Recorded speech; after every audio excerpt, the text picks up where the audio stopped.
সংসদে সবচেয়ে ক্ষমতাসীন ব্যক্তি প্রধানমন্ত্রী নাকি স্পিকার? এই স্পিকারের কতটুকু ক্ষমতা আর প্রধানমন্ত্রীর কতটুকু, চলুন সহজেই বুঝে নিই। ধরুন সংসদ একটা জাহাজ, জাহাজটি কোথায় যাবে বা কোথায় থামবে অথবা কোন রুটে যাবে সেটা নির্ধারণ করেন জাহাজের নাবিক। নাবিকটি হলেন প্রধানমন্ত্রী। কিন্তু জাহাজের ভেতরে যাত্রীরা ঠিক মতো বসেছে কিনা, কে কি চাচ্ছে বা নিয়ম মানছে কিনা তা নিয়ন্ত্রণ করেন জাহাজের সিনিয়র ক্যাপ্টেন। দেশ পরিচালনার ক্ষেত্রে প্রধানমন্ত্রী অনেক বেশি শক্তিশালী। দেশের শাসন ব্যবস্থা, প্রশাসন, সেনাবাহিনী এবং সব মন্ত্রণালয়ের চূড়ান্ত সিদ্ধান্ত প্রধানমন্ত্রী নেন।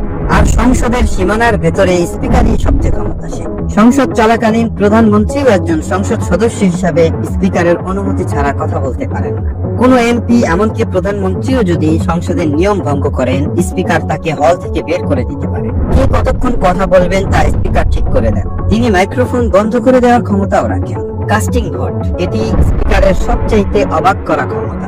যদি কোনো নতুন আইন বা বিলে সরকারি ও বিরোধী দলের ভোট সমান সমান হয়ে যায়, তখন স্পিকার তার একক ভোট দিয়ে ফলাফল নির্ধারণ করে দিতে পারে। বর্তমান বাংলাদেশের নবনির্বাচিত ত্রয়োদশ জাতীয় সংসদের স্পিকার হিসেবে দায়িত্ব গ্রহণ করেছেন মেজর হাফিজউদ্দিন আহমেদ। অন্যদিকে সংসদ নেতা ও প্রধানমন্ত্রী হিসেবে দায়িত্ব পালন করছেন তারেক রহমান। সংসদীয় প্রথা অনুযায়ী প্রধানমন্ত্রী স্পিকারকে নির্বাচন করতে সাহায্য করলেও দায়িত্ব নেওয়ার পর স্পিকার সম্পূর্ণ স্বাধীনভাবে সংসদ পরিচালনা করতে পারবেন।